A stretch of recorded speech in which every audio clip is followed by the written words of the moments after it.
Hello again. This is addendum 2A, the driving point impedance of a transmission line. And basically it starts with the definition of what a driving point impedance is. A driving point impedance, Z of Z, alright, uppercase Z of lowercase z. The uppercase Z is the impedance and the lowercase z is the position on the transmission line. Is basically the ratio between the voltage and the current at that particular location. So if we go on the transmission line at some arbitrary location, lowercase z, the ratio between the voltage across the transmission line and the current through is V of z divided by I of z is the impedance at this location here, or what we call the driving point impedance. If we look at the same thing at the input side of the transmission line, it will still be called the driving point impedance at the input side, or the input impedance of the transmission line if this is the input location on the line itself. Well, obviously if we go to the end of the line, the ratio between the voltage across and the current flowing through would be equal to the load impedance. So the driving point impedance at this location is equal to Z sub L. So the driving point impedance is a function of position, absolutely. And here it is. Z of Z is equal to V of Z divided by I of Z. If we go to this equation here, which we have developed earlier in the body of the chapter, the ratio between the voltage and the current, or the Z of Z, is basically given by this expression here. 1 plus gamma of Z divided by 1 minus gamma of Z multiplied by the characteristic impedance of the line. Alright, here it is. Remember this expression here? We developed it earlier and we're going to use it over and over throughout the chapter. Now, we also have developed an expression for gamma of Z in terms of gamma of L, or the end of the line reflection coefficient, and the exponential of minus 2 gamma d. Gamma here, the lowercase gamma, is the complex propagation constant of the transmission line, and d is the distance from the load. This is d, the distance from the load, which is L, the total transmission line length, minus the position z measured from the origin here. So d is that coordinate measured from the other side. Let me highlight that here like this. This would be d, while this one here is z. And the sum of z plus d is equal to L. Right? That's z, lowercase z. So this expression here we saw earlier in the chapter, and this is how we spelled it out in terms of gamma of L, or gamma at the load end, which is basically ZL minus Z0 divided by ZL plus Z0. So made that substitution. Then we manipulate this expression here, knowing that e to the minus 2 gamma d can be written in terms of hyperbolic sines and hyperbolic cosines. You play with this around a little bit and you come up with this expression here, which has the hyperbolic tangent of gamma d. Alright, so that's the new expression here, which is basically actually the final expression that we are seeking here. So this is our final expression describing the driving point impedance of the transmission line at any location in terms of the load impedance, the characteristic impedance, the characteristic propagation complex propagation constant gamma, and the position, all right, which is either you label it as d or L minus z. So this is the driving point impedance expression. If we go to the input side of the line, all right, that means you put the lowercase z, or the position, is equal to 0, and the d now becomes L. So the hyperbolic tangent of gamma d becomes hyperbolic tangent of gamma L. So this is also a very useful expression because it gives you the input impedance of the line at the z is equal to 0 location. If we go to a lossless line, That means no losses. The characteristic impedance is pure resistive. The complex propagation constant is pure imaginary. Gamma would be J beta, no alpha, no attenuation, and here no reactance. You put that in this expression here, and the hyperbolic tangent of a J beta D becomes a J tangent of beta D. So the expression reduces from hyperbolic tangent to a regular tangent, and this would be your driving point impedance for a lossless transmission line. This is also useful, so I'm going to frame that here, because most of the time we are using either lossless or low loss transmission lines in most communication systems.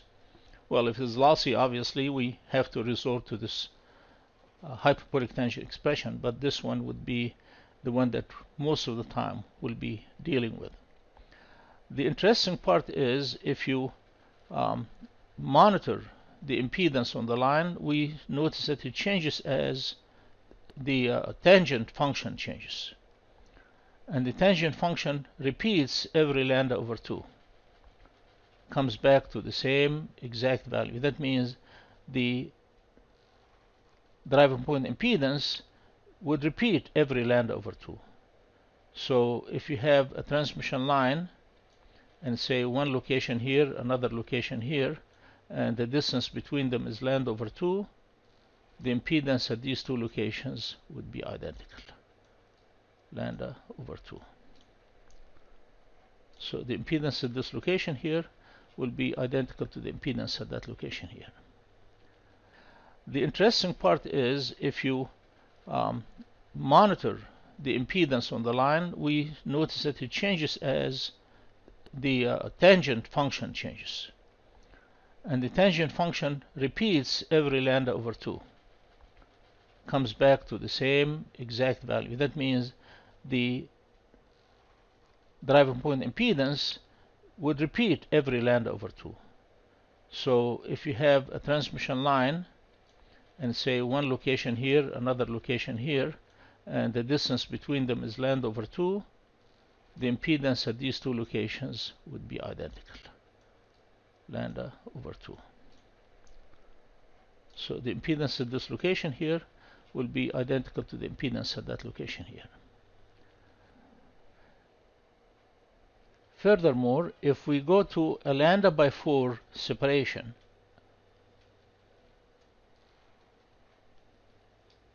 in other words, we are looking at things that are lambda over 4 apart instead of lambda over 2.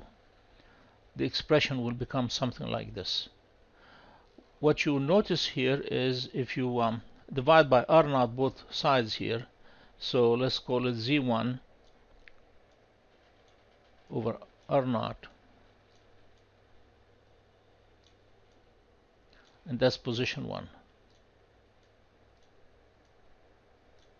Let's say this position 2, which is lambda by 4 apart, is going to equal to R naught divided by Z2.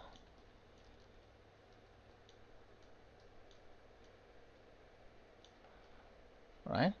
So it's sort of like an inverse situation here. Right? This would be like the normalized impedance at position 1, and this is 1 over the normalized impedance at position 2. So it's kind of saying that the impedance is going to inverse every lambda over 4, as opposed to the impedance is going to repeat every lambda over 2. So suppose the impedance here is pure inductive, like a J omega L. So this becomes the Z2 would become 1 over J omega L, which gives you 1 over J, which is negative J, means capacitive. So if you have an inductive impedance here, be capacitive over there, and then repeat again to be inductive over here, and so on and so forth. If we're talking about impedance as pure resistive, like this becomes lower than R naught, this becomes higher than R naught, and so on and so forth. You will see more of this as we come to it later when we talk about matching and the use of the quarter wave line impedance matching. In this table here, we are summarizing this kind of discussion here in a tabulation format. We say if you have a transmission line that is matched, in other words, ZL is equal to R naught, all right, it's going to be R naught everywhere else. Let's go back here and see that. All right, let's say here that ZL is equal to R naught, so this becomes R naught plus R naught this, divided by R naught plus R naught this. That means they cancel each other and become Z of D is equal to R naught. So this is going to be R naught everywhere, right? If you have a short circuit here, like ZL is 0, we'll go back here and make this a 0 and make this a 0. All right, so this term here cancels out. R naught cancels R naught and becomes Z of D is equal to R naught times J tangent. That means Z of D is going to be reactive. All right, it's going to be pure inductive or pure capacitive, depending whether the tangent is positive or negative, but it's going to be pure reactive. So if you go here, for example, at the end of the line and make a short circuit, the reactance, the impedance is going to be reactive everywhere. All right, like we mentioned the example that this could be inductive, this could be capacitive, it could be inductive, and so on and so forth. It's J tangent, which is basically a reactance. If you have an open circuit here instead of short circuit, all right, here it is. Let's change the color. If we have an open circuit, all right, let's say open circuit now. All right, it's going to be reactive again. You can go back here and put this infinity and this infinity, and again it will end up to be pure reactive. Now, before going into this part here, I just want to highlight the fact that every lambda over 2, you end up with the same impedance, same impedance, same impedance, same impedance. Now, every lambda over 4, okay, if you have a short circuit here, you have the inverse, it becomes an open circuit here. If you have an open circuit here, the inverse would become a short circuit here. If this was a positive reactance, you end up with negative reactance. If you end up with negative reactance, you end up with a positive reactance. Here is the general expression at the various locations. Okay, now let's get back to this figure here that we did not spend much time on. Well, we talked about the first part here about the driving point impedance at general location. So what about these two here? Well, basically this is showing the concept of a driving point impedance as a Thevenin's equivalent to this part here. So this part here can be replaced by an impedance here equal to the driving point impedance at this location, if you wish to call it a Thevenin's equivalent or a driving point impedance. So this entire transmission line here can be reduced to this format here, which is this section of the transmission line right here, and this section of the transmission line replaced by its driving point impedance. Likewise, at the input side, we can replace this part here by its own equivalent input impedance here, or the driving point impedance at this location, or if you wish to call it the input impedance at this location. So I can replace this entire thing here by that part here, which is referred to as Z of 0, all right, for which we would use this kind of expression. So this is the end of the discussion of the driving point impedance of a transmission line. We'll see you on another video.